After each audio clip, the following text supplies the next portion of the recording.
Um, just a little adjustment. Luckily for me, I knew half the coaching staff and Coach Dinwiddie, Coach Mays, Coach Bill, Coach Pete.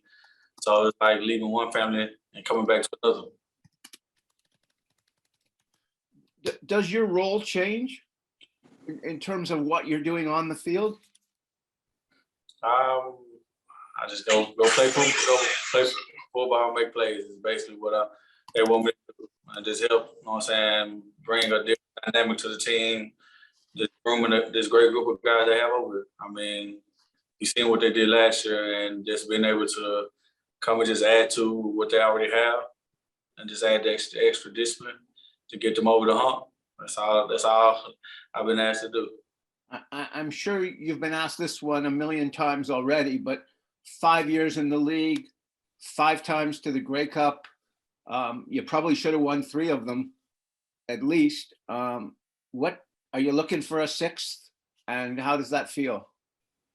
Like you said, I've been blessed and very fortunate to make it 5 straight Grey Cups, and that's been on the backs of great teammates, great coaching, great staff, and I feel we have the same opportunity over here, and it'd be great to go to 6 in a row in the 6. So it'd be good just to add to that legacy, so to speak. You guys have signed Brandon Banks from the Ticats. He's 34. Andrew Harris from the Bombers. He's 35. Those aren't ages you often see offensive players have much success at. What is it about those 2 guys at the age that they're at being able to do or think they can do what they're capable of? I'm a firm believer of age is just a number. If you put the time in, the dedication, the work to be ready to go out there and perform, then everything speaks for itself. Andrew Harris is first ballot Hall of Famer. Speedy Banks is the first ballot Hall of Famer. And I know those guys on a personal level, and I know the time and dedication and the sacrifice they made to prepare for this upcoming season. So I expect them to continue to compete and perform and produce at the same level as they've been doing, regardless of what their age is.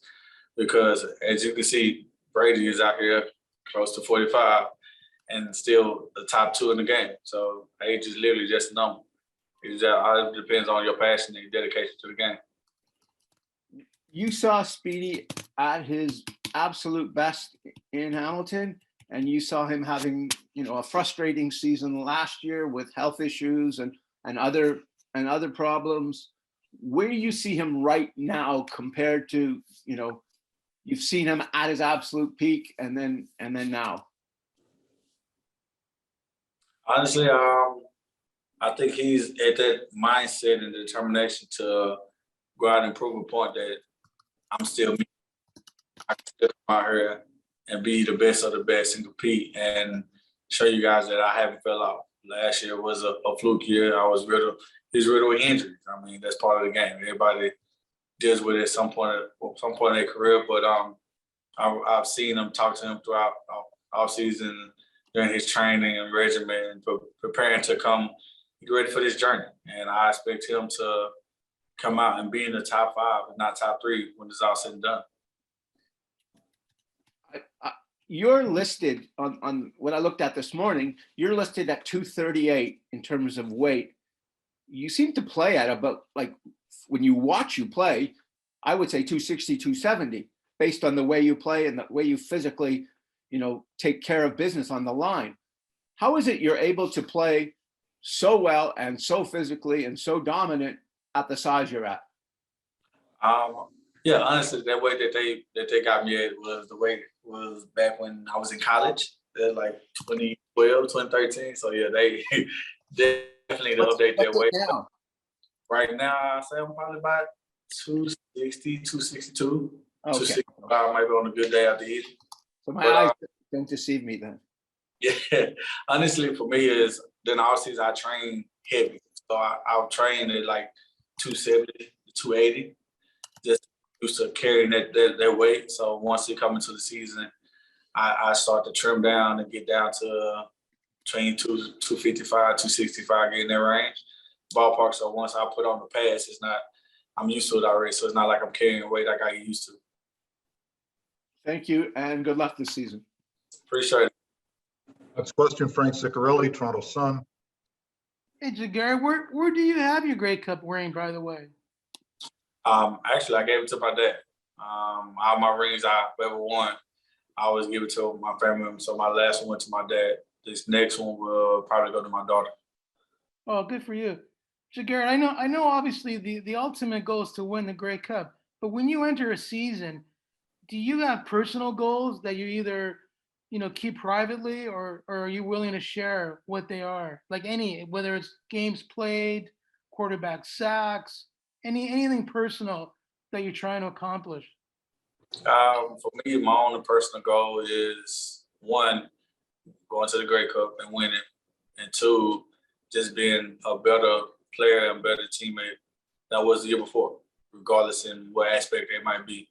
But if it's getting more sacks this year, more tackles, you know what I'm saying, knocking more balls down, whatever it takes to help the team win and get back to the Grey Cup and win it, that for me, that's the ultimate goal. So wherever I fall in that realm and helping our team be better, that's my own personal goal. Jaguar, can I just get your quick impressions on two guys? One, Sean Oakman. What's your impression? Man, a guy given special. He's a freak of nature. Just being able to watch him from across the field on film to now being able to line up beside him, seeing his work ethic, seeing the time he's putting in the film, and seeing how devoted he is to being the best. I mean, me and him laughing and joking all the time. You know what I'm saying? Meeting in the minds and just trying to figure out how can we better each other. You know what I'm saying? And take it carry over to the field. So I tip my hat off to him. I mean, just for him to have the journey he's had and to be at this point and still going out here and being one of the most dominant guys out there on the field is remarkable. And the other guy is Shane Ray. Oh man, Shane is a technician. He's definitely a student of the game. He takes pride in being able to excel in every aspect of his game. Whatever weak point he might have or feel he has, he takes the time to do his study, to put the time in the long hours to better his craft. And you really see it all the time. He's always talking to us. We all texting in the group chat like, watch this, what you think about this? You know what I'm saying? How can I better this? Or we helping each other with our pass rush moves, what we're seeing, and how can we adjust on the fly, and just how can we just, you know what I'm saying, react faster and get to the quarterback, or just disrupt the ball, disrupt the game, and even faster to the game. So I really expect them two guys to create havoc all year, and just me being out there to play with those guys is gonna be amazing.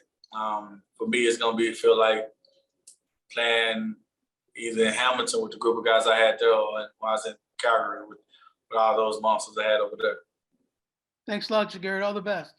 No problem. Appreciate it. And Raphael Guillemette from Radio Canada. Hi, Jared.